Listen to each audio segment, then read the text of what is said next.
ரொம்ப நாள் கழிச்சு ஒரு விஜய் சார் படம் தியேட்டருக்கு வருது. இந்த படத்துக்கு யாரு எவ்வளவு ஹைட் கட் அவுட் வைக்கிறதுன்னு எந்த ஒரு சண்டையும் இல்ல.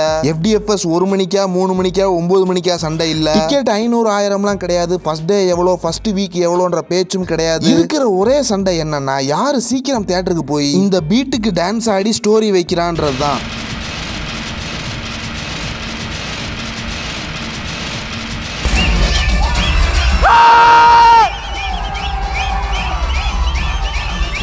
இன்னைக்கு தியேட்டர் உள்ள உட்காந்து கத்திட்டு இருக்கவங்க எல்லாம் நீங்க கடந்த 5 வருஷத்துல பார்த்த குட்டி குஞ்சான அனில்ஸ் கிடையாது. எல்லாருமே மெச்சூரான அனில்ஸ், தி ரியல் அனில்ஸ், தி அந்த காலத்து அனில். 1995ல இருந்து 2005 குள்ள பிறந்த எல்லா பசங்களுக்குமே ஃபர்ஸ்ட் பிடிச்ச ஹீரோ விஜய் சாரா தான் இருப்பாரு. பூவே உனக்காக, காதலுக்கு மரியாதை, பிரியமானவளே, குஷி, திருமலன்ட்டு இந்த மாதிரி ஏதாச்சும் படத்தினால கண்டிப்பா ஒரு 10-12 வயசு வரைக்கும் விஜய் ஃபேன்ஸா தான் இருந்திருப்போம். அப்படி இருக்கக்கூடிய படங்கள்ல முக்கியமான ஒரு படம் தான் Ghilli. Imagine it's 20 years back. மகனே ஞாயிற்றுக்கிழமை விளையாண்டு முடிச்சுட்டு கறி குழம்பு குடிச்சிட்டு தூக்கம் போட்டு எந்திரிச்சிட்டு சாயங்காலம் எந்திரிச்சு டிவியை பார்த்தா சன் டிவில 6:30க்கு கில்லி படம் ஸ்டார்ட் ஆகும். கட் பண்ணா 20 வருஷம் கழிச்சு நேத்து 6:30 மணி ஷோக்கு கில்லி பார்த்துட்டு வர்றேன். Life is just in between these two moments டா அப்படின்றத நான் ஸ்டார்டிங் பாயிண்ட்ல போட்ட என் இதயம் தொட்ட இன்ட்ரோ.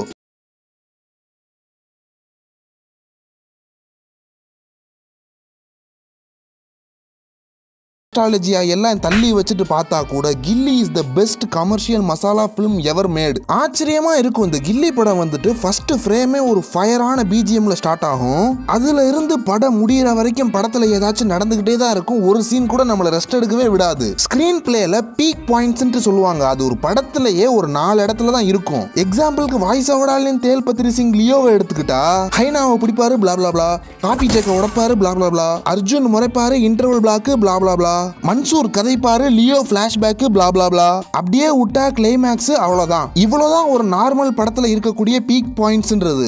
ஒரு படத்துக்கே 4-5 தான் வரும். அதெல்லாம் ஆட் பண்ணா மொத்தமாவே ஒரு ½ an hour தான் வரும். பட் இதுவே கில்லி படத்துல இருக்க ஒரு 20 minutes எடுத்துப்போம். தனலட்சுமி வீட்டை விட்டு ஓடுறா, முத்துப்பாண்டி மில்லுல வந்து மாட்டிக்கிறா, வேலு வந்து பஞ்சு விட்டு காப்பாத்துறான் பிளா பிளா பிளா, லிப்ட் கேட்ட கார்ல முத்துப்பாண்டி வந்து இறங்குறான், தனலட்சுமி கழுத்துல கத்தி மதுரை ஃபுல்லா ஜிப்சியில சுத்தி செக் போஸ்ட்ல ஒரு டிராமா போட்டுட்டு பார்த்தா தனலட்சுமி பின்னாடி எந்திரிச்சிரா கொப்பத்தா. அங்கதான் இன்டர்வல் பிளாக். அட பொம்மால எவ்வளவு திருந்த மாட்டியா?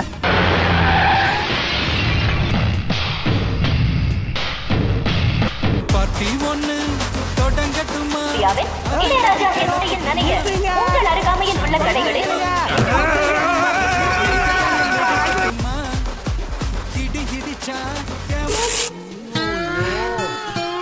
யோசிச்சு பாருங்க. சராசரியா ஒரு 2 மணி நேரம் தமிழ் படத்துல 5 பீக் பாயிண்ட்ஸ் தான் இருக்குது. பட் கில்லியில ஒரு 20-30 மினிட்ஸ்க்குள்ளேயே 7-8 பீக் பாயிண்ட்ஸ் இருக்குது. என்ன மாதிரி படம்ல கில்லி?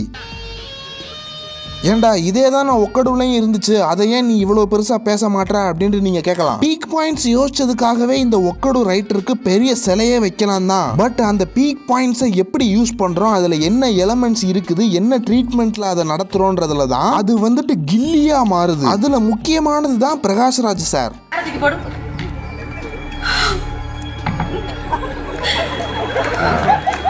மாமா தனலட்சுமி எங்க?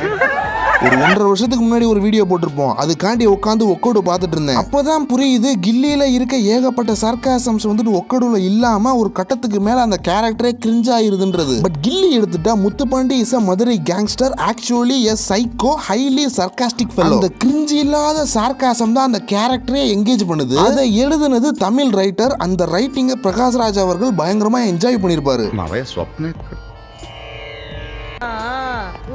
కూసో దశరథరామరెడ్డి బాంబు పెట్టి 20 మందిని చంపిన గొడవలు ఎలక్షన్ అప్పుడు ఇలా 30-40 కేసులు మన మీద పడున్నాయిలే.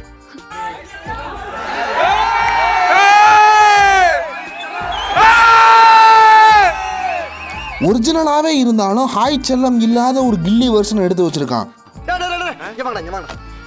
இந்த லூசு போயிட்டு இந்த கடியாரத்தை காப்பாத்தி பத்திரமா உள்ள கொண்டு வைங்க. அடுத்து கில்லியை இன்னும் பெருசா என்கேஜ் பண்றது வந்துட்டு டயலாக்ஸ் தான். பைரவா டைரக்டர் பரதன் அவர்கள் தான் எழுதியிருப்பாரு. அவன் எனக்கு இப்பயே வேணும், இல்லாட்டி உன்னை கொண்டுட்டு உன் வீட்டுல சொல்லிடுவேன். ஒரு கபடி விளையாடுறவனோட பஞ்சு டைலாக் எப்படி இருக்கும், மதுரக்காரன் பேசுற பஞ்சு டைலாக் எப்படி இருக்கும், ஆதிவாசி ஏற்காடு போயிட்டு 8 வருஷம் கழிச்சு வரேன்னு சொல்லுவான், வேலு வீட்டுக்கு ஓடி வந்துட்டு இருக்கப்போ ஒரு பொண்ணு சைட் அடிக்கும், அப்போ பின்னாடி இருக்கான் பாரு உன் பில் ஆடன்றது. இந்த மாதிரி டைலாக்ஸ்ன்றது வந்துட்டு எல்லா இடத்துலயுமே பயங்கரமா இருக்கும். ஒரு ₹1 எடுத்துட்டு போவேன்,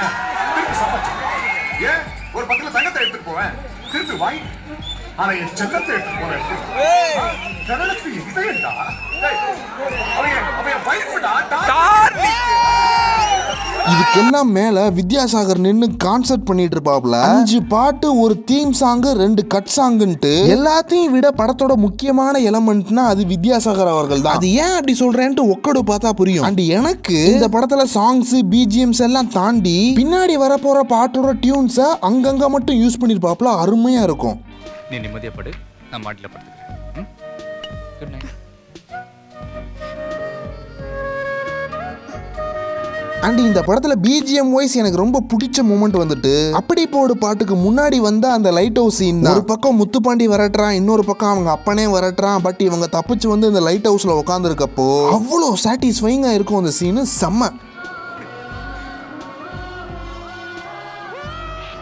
இதுக்கெல்லாம் பின்னாடி விஜய் சாருங்கிற ஒரு மனுஷன் இருக்காப்ல. இப்போ இருக்க விஜய் சார் மாதிரி விண்டேஜ் விஜய் சாருக்கு எந்த ஒரு லேயர்ஸுமே கிடையாது. அப்போ எங்களை மாதிரி சின்ன பசங்களா இருந்தவங்களுக்குலாம் Vijay sir is nothing but literally me, அவ்வளவுதான். வைபுங்க, சந்தோஷமா இருந்துச்சு, தியேட்டர்ல செம்மையா இருந்துச்சு. ஜாலியா ஒரு 10-15 ஃப்ரெண்ட்ஸோட போய் ஆடிட்டு வரலாம். கோட் லைஃபோ என்னமோ எப்படி இருக்க போகுதுன்னு தெரியல. பட் விஜய் சாரே இன்னொரு 5 வருஷத்துல பிக் ஸ்கிரீன்ல பார்க்க முடியாதுன்னு சொல்றாங்க. சோ அதனால இப்போ இருக்க இந்த எக்ஸ்பீரியன்ஸை எல்லாரும் மிஸ் பண்ணாம போய் பார்த்துட்டு வந்துருங்கப்பா.